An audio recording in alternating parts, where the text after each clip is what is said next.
I'm Tucker Johnson, class of 2024 edge rusher at Delta High School state champions, and you're listening to Playmakers Corner.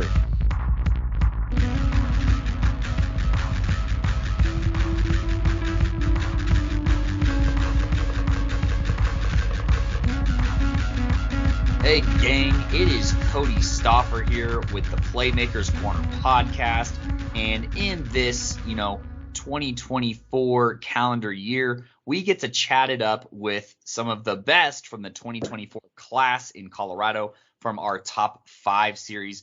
Be sure to double back and listen to those episodes as well for Playmakers Corner. You can listen to any of those at any time, whether that be Spotify, Apple Podcasts, Google Podcasts. And this specific episode is episode 323, talking about the top 5 class of 2024 edge rushers. And we have the number 2 class of 24 edge rusher according to our ratings and rankings here. If you'd like to introduce yourself, your name, what position you play, and what school/town you're from, go ahead and do that for us here. My name is Tucker Johnson. I'm a class of 24 edge rusher. I'm from Delta, Colorado, and 2A football, and we were the 2A state champions this year. So I'm excited to be on here. Yes, sir. I'm excited to have you as well. And I remember making it out to that game and getting that post-game interview with you. And, as somebody who saw y'all down in CSU Pueblo the year prior, it was cool to see you guys take that final step and put it all together and bring home that championship. But we'll talk about that a little bit more later when we talk about the season. But just really glad to have you on the show. And with that being said, I think that something that we can all bond over as athletes is, we had to see it somewhere first. We had to watch it, whether that's in modern day or whether that's growing up. We were fans before we were players most of the time, or concurrently, right? So my first question for you is, what is your favorite sport viewing experience as a fan? And this could be, a high school game that you saw as a younger kid. This could be a professional game that you saw in person or on television. And, it doesn't even have to be football necessarily, but what's your favorite sport memory as a fan? I would say the most kind of vivid memory I have is 8th grade. Montrose basketball was super good. They were playing Fruta for the league championship. And my dad really wanted me to go with my grandpa to kind of not only watch these guys because, they're very good, but to kind of see what varsity athletes look like, right? And it was a very eye-opening experience for me to see kind of how quick these guys are, how high they can jump, and it kind of set my mind to saying, these is what I need to work on. This is what I need to get better at. And it's just kind of big to me because ever since, my freshman year, it's been more playing than watching. So I think that's a very vivid moment to me to kind of in my viewing as a fan, right? Yeah, no, for sure. And I really like that as an experience that you're sharing, because I feel like a lot of the guys who come onto the pod, they being prepared or not understanding what that really meant. But for you to see that and for that to kind of be ingrained in your mind, I mean, it made sense why you were able to make such an impact as a varsity player for such a long time. I mean, I think back, at least I remember talking about you as a sophomore and some of the reps that you were getting as well. And, just being around that environment definitely, I would say, helped your career out quite a bit. So that's an awesome memory. And thank you for sharing that. And absolutely. Yeah, no, for sure. We're always grateful. And I always like to hear a unique one. That's probably one of the more unique ones that I've heard so far. We got a lot of Bronco fans on here, obviously, so that Super Bowl gets brought up and whatnot. So, it's nice to mix it up just a little bit and to hear about, a high school varsity contest and that just kind of really hitting home for you. And I could tell that hit home as far as how hard you work in the off season and everything that you do during the season to be the best player you can be. And on top of that, it kind of makes me wonder, is there somebody that you modeled your game after? This could be multiple athletes. I know that you were a guy who played on both sides of the ball at certain points throughout the season and your career as well. But is there any athlete, whether that be college, pro, or even high school, that you kind of looked up to and you're like, yeah, I'm going to try and play like this guy? So I can't really narrow that down to one guy, to be honest, because in the social media world, you see a lot of clips of you should try and do this kind of pass rush move, or you should maul your game off of this guy. I try to be the most versatile guy I can kind of be. And that kind of means not just saying, oh, I want to be like Aaron Donald, or I want to be like Michael Jordan. It's I kind of want to have a lot of the same traits in me to be the best kind of player I can be. Yeah, and with that social media influence, you kind of get your pick of anything on how to build your game and be versatile. And, I think that was pretty obvious with watching your film and whatnot. But before we talk our evaluation of your film, I want to know what's your favorite, and you probably alluded to it in your introduction here, so that's going to be my guess. But what would you say is your favorite experience as a player/athlete playing sports? I would definitely obviously say winning state with the guys. It means so much because, we lost the year before. So we kind of went through the whole season with that chip on our shoulder to kind of win it. And the feeling of finally getting it done is what makes it so great. Yeah, y'all got it done for sure, and left no doubts either in that W. So congrats once again on that. And yeah, that's usually a pretty easy one for the players who win state. It's like, well, we won like the biggest game of my life. So that's obviously a kind of a layup for you. But I'm gonna bounce back here a little bit and just say, what was your reaction to our evaluation of your game? I mean, Coach V had you graded at a 79. I had you graded at a 78.7. And I think something that's important for the listeners to remember is when we did these evaluations, we watched the top 2 edge rushers in the country in Elijah Rushing, who's committed to Oregon, as well as Colin Simmons, and then doubled back. So when we're watching you and grading you, we're not just watching and grading you on a Colorado scale. We're watching and grading you on a national scale, which I think is something that needs to be taken into account. But what was kind of your thoughts on the episode and us talking about the game? And were you surprised to be a 2A player making it in the top 5 of a position group here? I thought my evaluation was very good. I was a little shocked, to be honest, to be ranked number 2. I thought I was pretty confident I would be like, top 5, but to beat out, 5A, 4A guys and be number 2 I thought was very cool. So I'm very grateful for that. I thought your kind of what's the word? Kind of evaluation on me was very accurate, I think, because I kind of think I'm more of kind of a power guy and not a finesse guy. So when you put your power at like an 8, right, your first step is pretty high. I think that means that you guys definitely know what you're talking about in terms of grading football players, and I was very impressed by it. So thank you. Hey, thanks for putting together the highlight reel and for being a walking highlight for, the entirety of your career, honestly. And so you put together quite the resume, and it was pretty easy. We had you in discussions for it, since definitely your junior year, and, you're a watch list-esque kind of guy. I don't know if we had watch lists after your sophomore year or not, but, you've been on our radar, been in that kind of award conversation. So it was easy enough for us, and you kind of alluded to it a little bit here talking about your power rushing, but we just want to hear, what does Tucker Johnson think separates Tucker Johnson from other players, whether that be, in the state of Colorado or even across the country? What do you think sets you apart at your position? I think, honestly, it's just number one, work ethic. I mean, you can't be great in football without working as hard as you can every day. After my junior year, Ryan, I can't evaluate saying, what's the best possible path for me to get better at terms of football? And, of course, I looked to the biggest program in the state in 6-0 Academy. So we got in contact through kind of buddy my dad's and start with the distance program.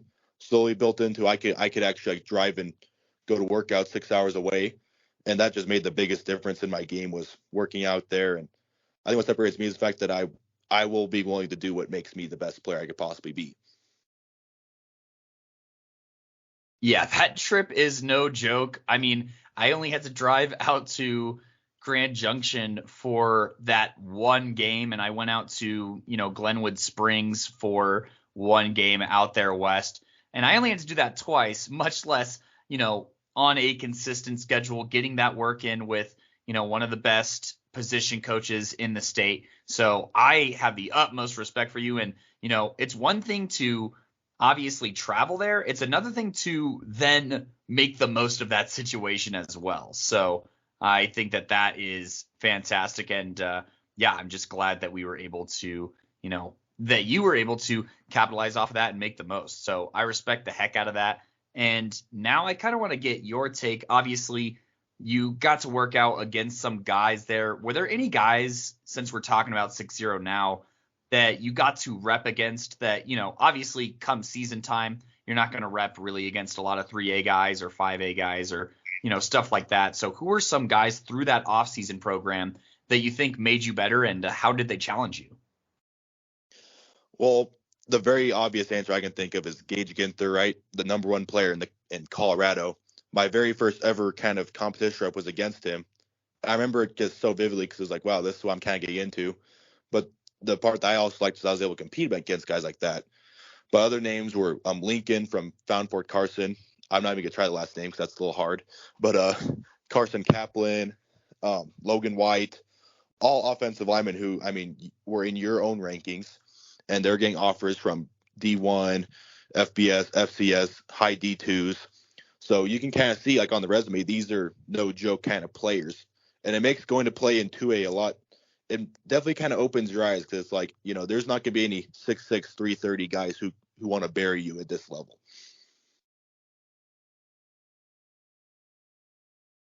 Yeah, no, it's definitely a little bit of a change up, and it's, where is the talent? Where is it coming from? And, when you are in kind of that more metro area, obviously, it's just a lot more people and a lot more chances for, those kind of frames to exist and those skill sets to exist. So I'm glad that you got to rep against those. And, now turning towards the season, like you said, in 2A, you didn't really see a lot of 6'6", 330 guys, but what were some matchups that you enjoyed during your season, whether that was an individual matchup against like a guard or a tackle that was a very fun battle throughout a game, or, teams that you enjoyed repping against this past season and that kind of pushed you?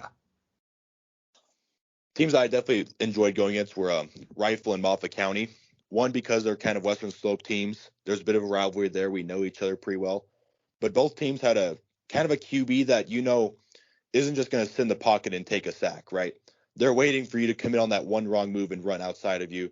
So it really created you to be kind of disciplined and kind of know how to approach them well. And I think that really helped me in terms of playing against other QBs. Other matchups I liked were against Rifle again. I enjoyed blocking Troy Matea and trying to be blocked by him. I thought that was pretty fun. I remember playing at University my junior year.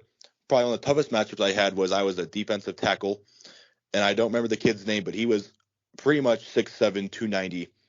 Probably one of the biggest dudes I played against in pads, and that kind of also pushed me to kind of know how to use power against a bigger guy. And those kinds of matchups are the ones I think of the most in terms of the regular season.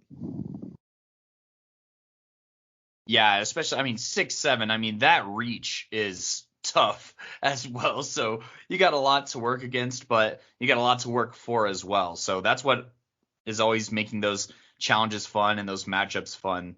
And I like that you got those experiences. Are there any players that you didn't get to rep against in pads, whether that be on the 2A level or just around the state, that you kind of wish you got a shot at?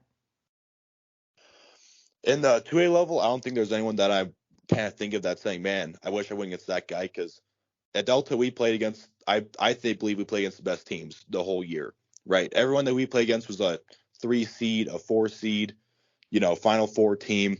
So we did kind of play against the best players in the state.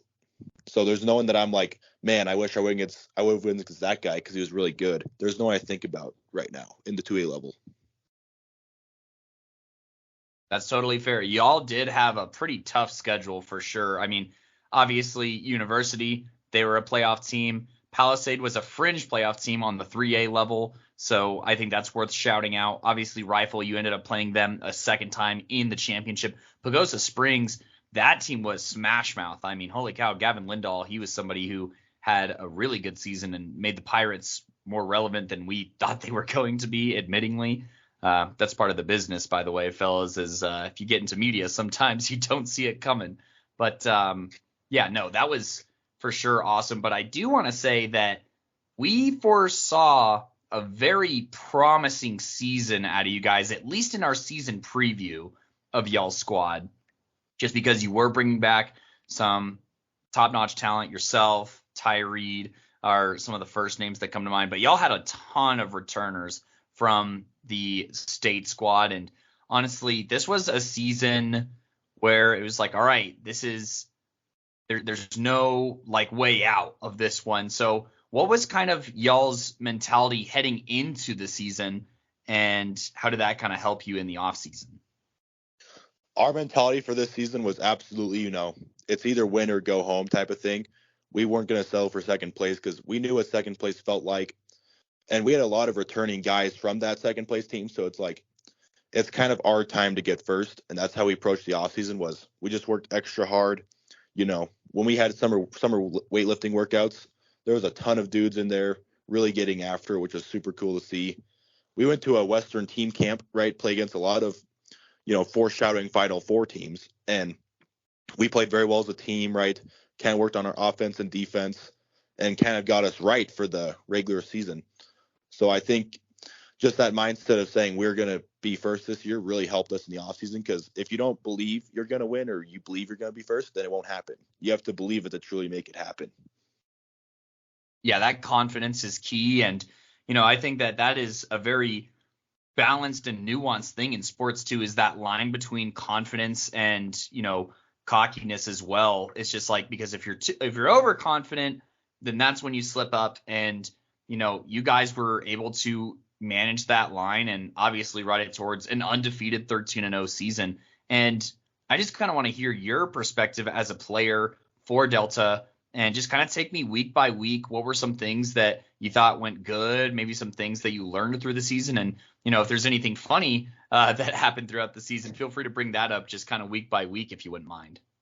So university was a pretty big game in our schedule because I believe they're ranked, fourth in the preseason votings. So this was a very big matchup for us. And I believe that was one of our better games was that university game. We won 28-14. We had a Landon Clay who was doing great. Tyreed had a lot of great passes, and our staple of our offense is definitely our line. They got going. Eagle Valley wasn't too much of a test, but they're definitely pretty tough. I will shout out their safety, Kevin Haskley, because every single play was like run 12 yards, stop by the safety, run 12 yards, stop by the safety, like a constant thing. So he was not gonna lie, a little bit of a pain in the running game, but we still end up getting the win, so it was still good there. Palisade, I think that was one of the most fun games of the year personally because there's a lot of guys on that squad who I know and work out with, and they're always a huge rivalry for Delta ever since like 2010, right, when they're in the same league. So it was great to beat them 35-10. Kind of like a slow first half, but we finished very strong in the second half. And then arguably the biggest game of our regular season was against Rifle, week 4. And you've heard it before, but our biggest game plan was to stop their QB. And our whole thing was keep in the pocket, let him pitch it, and it ended up working pretty well. And we ended up kind of, I think we beat them worse than we were kind of expecting, to be honest, because they were a very good team. We saw them at camp, and we were like, this is going to be a dogfight. And we performed, and it was like, wow, we know what we're kind of capable of. The academy, week 5, that team wasn't great, just being honest. I mean, it was like 49-0, start of the second quarter. So that was probably one of the most boring football games I've played because we put the JV in very soon. And that Pagosa game, shout out Gavin Lindahl and their line. Their line was probably one of the toughest lines I went against all year, to be honest, in terms of hitting. They were super physical, had very good schemes, and they kind of shocked us, to be honest, right? I think we've just played very poorly as a whole team, right? Like fumbled 4 times. We were in the red zone twice, should have scored. And they kind of had us on the ropes, right? Like 30 seconds left, they're in the end zone to score, and we ended up stopping them. But that was probably the biggest kind of scare of the whole season was that game right there. Finish out the league, right? We were pretty dominant the rest of the league. Going to playoffs, we beat Alamosa pretty badly. Big matchup against me and Brant Jackson. He was the defensive end on me, and I was the offensive tackle. So I had a lot of fun there. TCA was probably if Pagosa wasn't the first biggest, this was the second biggest because we were tied 14-14 all game, and it was just like, wow, what is happening, right? We couldn't really understand. They got like a bobbled up Hail Mary to tie it with like, I think it was like 8 minutes left in the fourth, and our offense was struggling, right? Probably like 30 seconds left, and Tyree, our punter, shout out to him. He had a really great punt upon their 1 yard line, and TCA for some reason came on shotgun, snapped it a little low, and me and Rip Lockhart end up getting a safety for the win. That was probably the craziest moment of the year for me because it was the first time where it was like truly a game-winning moment, right? That was the first time we ever had to even be in that kind of situation to begin with. So then we go to Moffitt, which, to be honest, I was probably the most excited game of the year for me. I mean, I couldn't wait to play them. I got a little sick about 2 days before the game, but pushed through anyway. And as a team, right, Moffett County, like, bless them, they have a great kind of promotion on social media, but they did kind of like, talk a little bit, and we kind of got wind of it, and it definitely motivated us to be a lot better and kind of say, these guys think they have a chance to beat us, and we want to show them that they don't. We want to play the best we can. So first half, we were beating like 21-3, right? And that 3 points came when they were on the 1 yard line, and we ended up stopping them. So we come out the second half. Our offense is still a little slow. They get a touchdown score, but either way, it was still a pretty dominant performance by us that I was super happy with. Ty Reed had a great game that game. He had a ton of touchdown passes. The line, of course, was running over them. And the final game of the year came down the rifle, which, of course, you were there for, Kodey. I mean, it was probably the most packed game I've ever seen for high school. About over 3,000 fans. And the third quarter is where it really kind of got ugly when we started third quarter is when I truly kind of felt like, okay, we can win this game. Because we were about 37-14, I think. Ended up winning 54-14. So, of course, that was my favorite game of the year, was just winning that in Stoker in front of all the fans. Shout out to Rifle. They were a good football team. But it was kind of fun to play them because there is a rivalry there. Since kind of in camp, we've had a rivalry. And any funny moments? That's kind of all I have for the season, to be honest. I mean, when you're a championship team, sometimes it's all business. So, and y'all took care of it, which is all that matters. So, no, thank you for that recap. I had a lot of fun listening to that. And Simon, Coach V, actually was at that TCA game, and we have a group chat with the podcast, and he was going crazy when y'all got that safety to walk off because he was also confused. And I literally thought that he was like having typos because I actually saw TCA earlier in the season against Kent Denver. And, I have to admit, I wasn't overly impressed. And for him to be sending, what the score was, I was like, what is going on? But that's the beauty about football. It could be anybody's game on any given day. And, I know that any given Sunday is the saying, but, for high school, Friday Night Lights, or any given Saturday, sometimes it can get a little wild. But y'all held in there. Defense wins championships. And it sounds like in the biggest games of the year, against Pagosa, making that stop and keeping them out of the end zone, and TCA getting that safety and, that kind of stuff. It all came to fruition and it all added up and, resulted in ring season and bringing home that hardware. And I forget, has Delta won state in football before, or how long ago did they, if they did? So they won state in like 1960. So it's been quite a while. And there was actually I want to say at least 10 members from that team during our game in Rifle. And they were all like, they like people's grandpas, right? It's been a little while. But we've been to state, 2 times the last 4 years, second place both times. So, the most recent coaching staff has history with being at state, and we're the team to finally kind of get it done. Congratulations for snapping that streak. I mean, man, 1960, that was a while ago, but it's really cool that y'all had people from that team in the stands. I mean, I don't know if there's a lot of teams, at least that won a championship at that time, that can say that. So, I mean, 10, I bet that they almost wanted to put on the pads and help themselves. Yeah, I don't know about that, but it was definitely cool to see them there. Yeah, and What would you say were some positives that you took away from this past season other than winning state? And what do you think are some lessons that you hope the younger players will take with them into next season? As, obviously now you're the defending champs and there's that target on your back. And obviously the goal is always to go back to back. What do you hope some of these young guys take away and try and take with them into next season?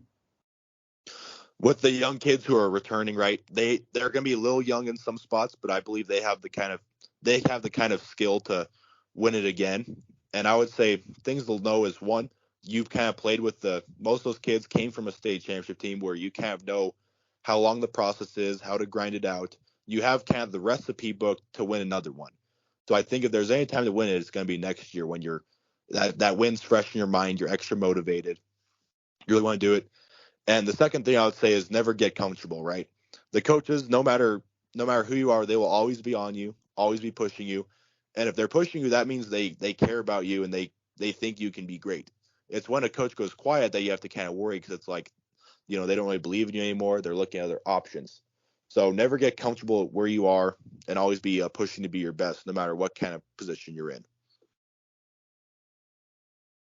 Yeah, no, as long as that leadership stays intact, I think that y'all are definitely going to have a chance. And as long as they abide by that leadership, that's definitely going to be important. Who are some young guys that maybe we should look out for next year? I'm going to steal you and kind of cheat for our season preview a little bit and get some names now. First off, the obvious one I'm going to say is Ty Reed because he's been in your system.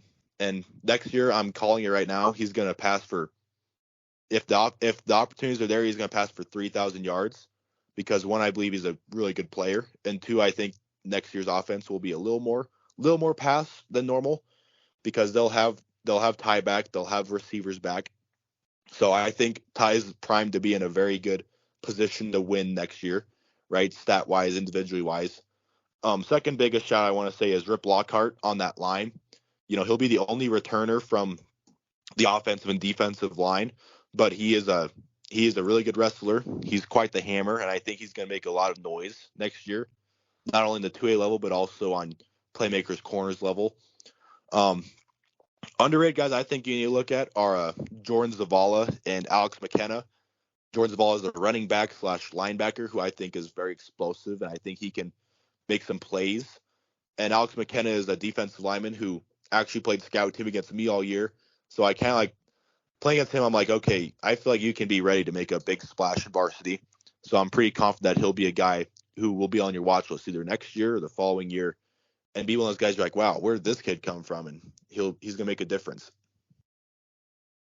See, these are the little gems that I'm exactly talking about because we're not at every practice, so I like hearing, all right, this guy ripped against Tucker, and I know that when that name comes up on the stat sheet, I'm gonna be like, oh yeah, that's right.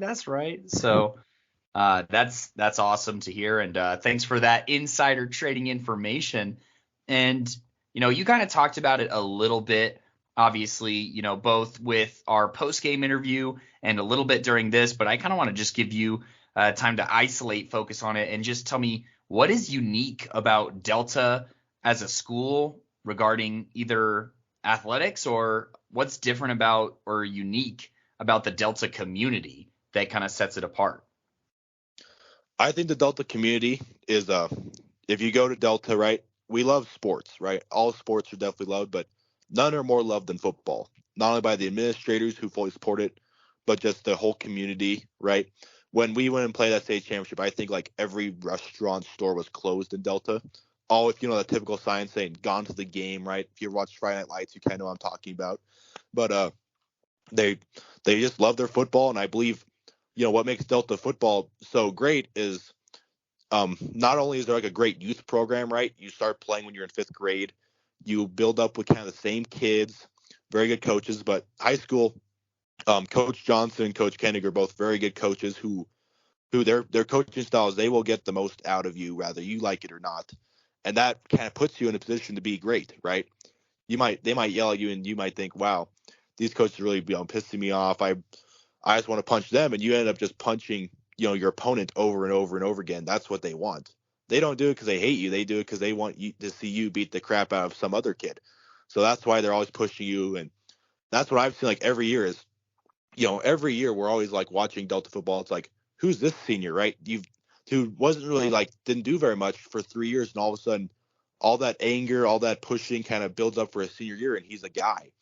And you get enough of those seniors on one team, and all of a sudden you're in a Final Four state championship run. And I believe that's what makes Delta so great is just that constant pushing from the coaches and kids who want to be better and play football.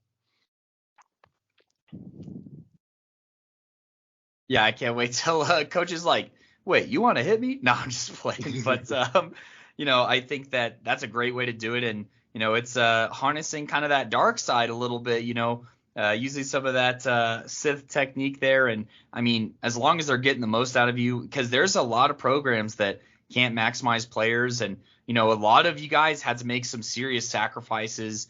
Whether it was a position, whether it was just kind of what you were being asked of your personal time or what have you. I could tell that there was a lot of personal sacrifice on this team, and I'd say even more this past season than last season, honestly, because we did see y'all in the regular season against the Academy your junior year. A lot different game because they had that quarterback who was pretty special. I'm blanking on his name right now, but a pretty good athlete. I want to say it was Isaiah something.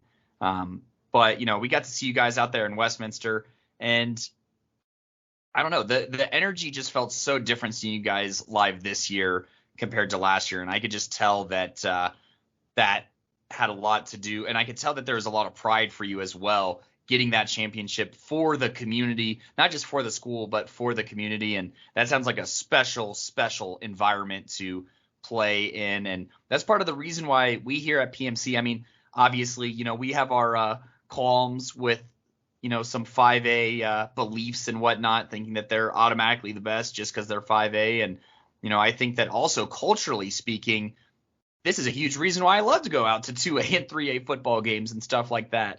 And 1A even, just because there is that investment from the entire town. And, everybody has that when that schedule is released, all right, I know where I'm going to be on October 20th, October 6th, October 27th. You know what I mean? So I think that that's special. And I always love when we get, the opportunity to interview fellas from classifications 3, 2, or 1A, just because I think it is something that's a bit unique to those classifications that doesn't necessarily always carry over to those higher ones. And speaking of things that don't really carry over to higher classifications, I mean, there's still some guys here. I obviously had Charlie Eckhart and Carson Keach, who were two of the first athletes ever to make it on both sides of the football this past season for our top 5 list, the safety and wide receiver spots. But, I feel like it's pretty common, even more so common in 1A and 2A to play both ways. How did that impact your game for better or for worse? And how did that kind of impact your season being asked to do the most on both sides of the football? I think it impacted the season the most because in 2A, 1A, right, the difference between 5A and 2A is just honestly depth, right? You can have 120 guys on the roster, all be very good, their own special thing. But in 2A and 1A, it's like your dudes are your dudes on both sides of the ball. It's not like, well, this kid's really good at tackle and this kid's really good at defensive end. It's like he'll play defensive end and tackle, right?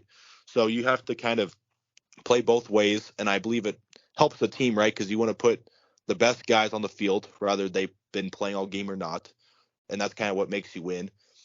And I think what made it benefit in my game was on offense.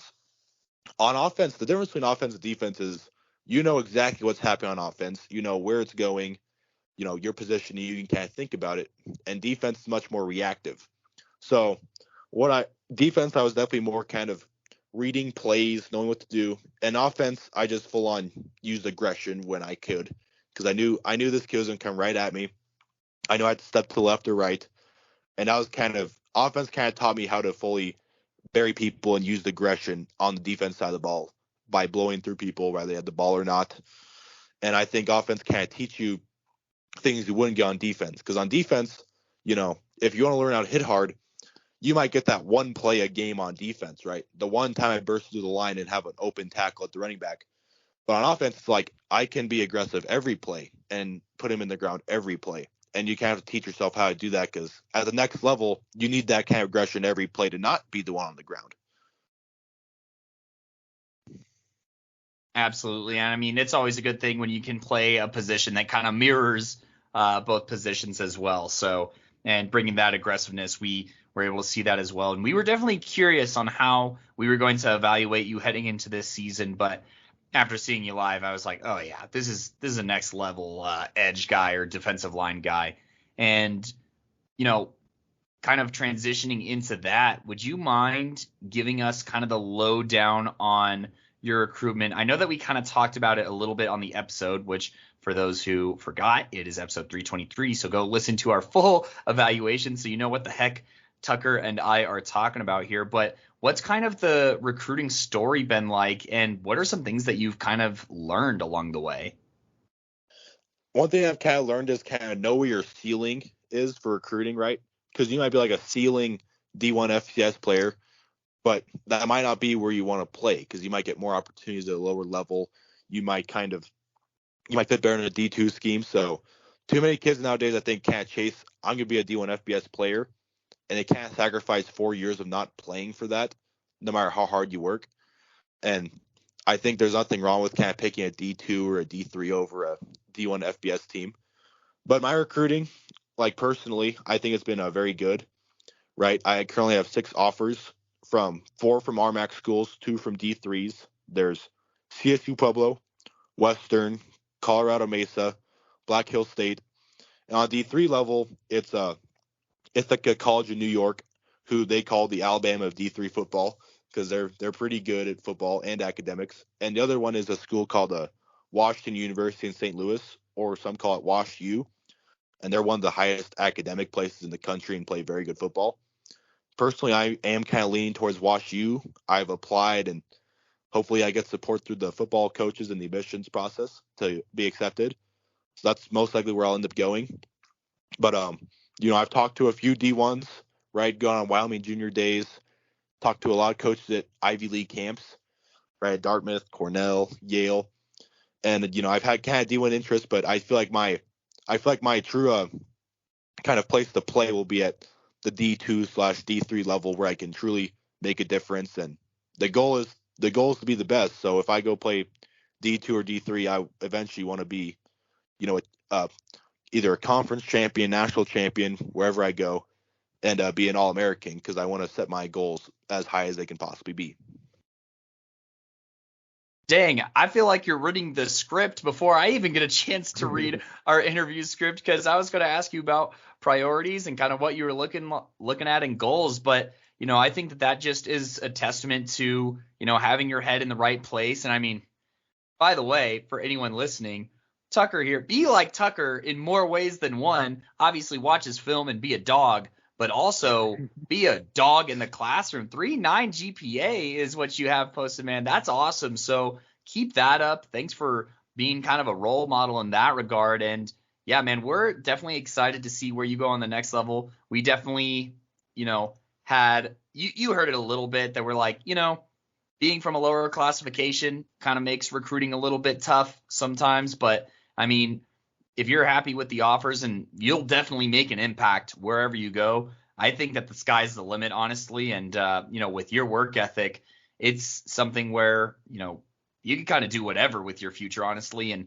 just getting that bag, depending on who's offering what and how they're going to be able to, utilize you and also help you out too. Because something that we tell kiddos is, a PWO to CU or Auburn is cool, but getting school paid for as somebody who's on the other end paying for it right now is also pretty great.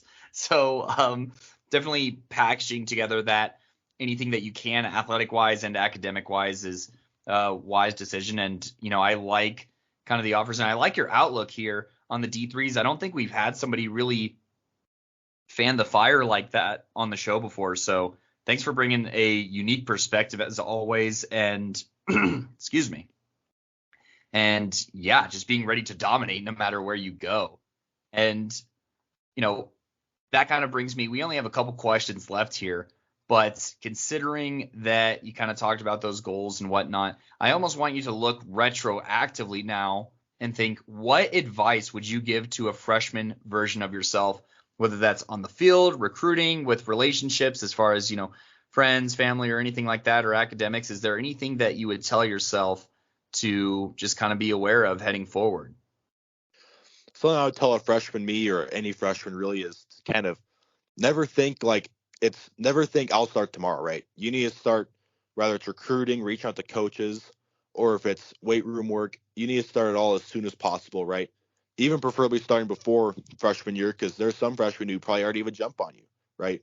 There might be kids in your class who've had a weight set in their garage since they were in 7th grade, been using it. So no matter what age you are, it's like start as early as you can, have that jump, and then once you have that foundation, then you can kind of build onto it, and then you can say, "Oh, I was first team All State as a sophomore, right? Honorable mentions as a freshman, because you put in that work before you got to high school, instead of having to build that foundation freshman year, build up, and then say, "Oh, I was All State as a senior," right? And that's it. It's you want to build it up to where you can say that as early as you can, because honestly, that makes recruiting way easier. Is you can say, "Hey, I'm already developed as a sophomore," and they're going to look at your frame and say, "Well, you can develop even more. You can become even bigger as a senior," and that's kind of what makes them intrigued to look at you. But if your whole story is, "Well, I'm pretty small, but I'll be big when I'm a senior," that's kind of the story of a lot of kids in the country. So the advice I would give to a freshman is start as early as you can. Relationship wise, just build as many as you can. I mean, that D3 coach who contacts you and you think, you may think, "Well, I'm too good for D3," and you're a sophomore. Either you might be left up and be like, "Wow, I really need an option to go to school." That might be the only option you have left. Or that D3 coach might all of a sudden move up the ladder and become a, D1 FCS coach, right? And you already have a relationship with that guy. He could offer you instead of just blowing him off. So never close the door on anything you see, no matter what you think you are or who they are. Stay humble, keep your head down, and get it done. That's the vibes I'm getting from you. And I love the advice that you have. I love the outlook that you have, and just the way you see the game and everything. Would you ever consider coaching on any level, like way down the line?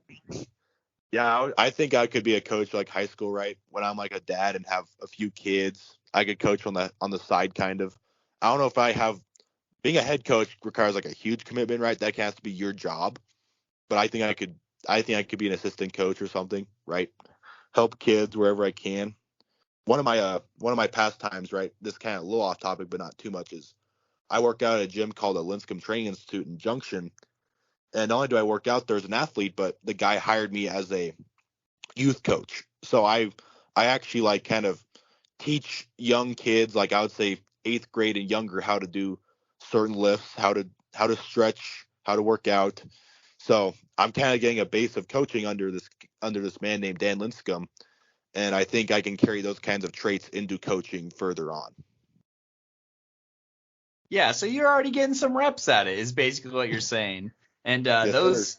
those young athletes, they're lucky to have you as a mentor and as a guide. And I just want to say we've been really lucky to cover your high school career, and it's really interesting because this year is actually, like the fourth year that, at least Colorado football season wise, that we've been covering here. And it's bittersweet because it's really cool to have seen all of these players such as yourself and others play through all four of those years and develop and grow and fall and rise and everything like that. So I really want to just say thank you on behalf of myself and the rest of the podcast for your time and your contributions to Colorado football. And in the same vein of gratitude, I want to give you a chance to shout out anyone who's, been important to you, or who you'd like to mention, whether that's been academically, athletically, or what have you. Go ahead and just take your time to shout them out. Friends, family, coaches, fellow players, and just anybody. This is your time to just give everyone their flowers, because we think it takes a village whenever it comes to anything. And, with football, it's the ultimate team sport. And in producing a fantastic individual such as yourself, it's also a group effort, we think. So just take as much time as you need to shout out the cast and crew behind the Tucker Johnson story. I first want to thank my mom and dad. Right, they've raised me. Of course, they've been my kind of rocks. So they deserve the most flowers out of anyone. Truly. I want to thank my coaches. Right, all the way through from fifth grade to senior year. Coach Johnson, Coach Kendig mainly, because those two were been my guys since I was a sophomore. I want to thank Coach Whittington, who is currently the head coach at Central High School. He coached here when I was a freshman, and he was kind of the first guy to say, I think this kid can play, right? So I was able to start 2 games as a freshman on offensive tackle due to kind of his faith in me and his belief in me as an athlete, which I really appreciate. I want to thank Mr. Hippio, who's become my academic advisor this past year. He's really kind of made my grades grow, and he's just a great man to kind of have in my corner as a mentor, right? I want to thank Dan Linscomb, who I've been working out with since I was a freshman. He's kind of developed me truly to be kind of the athlete I am, not only strength-wise but flexibility-wise. He's the reason I can play multiple sports and not be injured because of his teaching, and I also want to thank him for giving me the job. I really want to thank Matt Bechesney, of course, for teaching me not only how to be a great football player, but to really kind of develop your mindset, because that's what he does best. Is he'll be on you, but if you can learn to deal with his coaching, you can be successful anywhere, I believe. And that's truly kind of a thing I'm grateful for. I want to thank all the coaches who've given me a chance right at the next level. That's a big one. And I want to thank my teammates who I played with, who've always helped me kind of grow and succeed. What I really kind of want to shout out is Train Sandoval. If you go back and look at sophomore film, he was a dude back then, offensive and defensive line. He kind of was a mentor to me when I was really young, right, freshman, sophomore. So I really want to thank him. And, any teammate I played with, I mean, they've all helped me grow. They've all kind of been who I look up to, and I want to thank all of them. So, yeah. And I'm going to say thank you a second time to everyone who you listed, because it really has been a pleasure on this episode. And thank you so much once again for your time here, Tucker. Thank you guys too. Thank you for the evaluation, and thank you for your time on this podcast. It's been great. Of course, man. And it's been an awesome journey, and to hear more journeys like Tucker here, be sure to check us out anywhere you listen to podcasts: Spotify, Apple Podcasts, Google Podcasts, and a ton of other places, YouTube. Make sure that you turn on notifications, follow, like, subscribe, whatever you need to do on any of those to watch a little clip of our evaluation with some highlights of Tucker. Be sure to check us out on TikTok at Playmakers Corner. Also check out his post-game interview after that state championship, as well as other content that we have posted on there. And we will also post a lot of that content, as well as episode graphics, highlight reels, and various other graphics from the Colorado season, as well as other seasons that we cover on our Instagram, Twitter, or Facebook. That's at Playmaker Corner on Twitter /X, and Playmakers Corner on Instagram or Facebook. Thank you so much. I have been your host for this episode, Kodey Stauffer, and peace.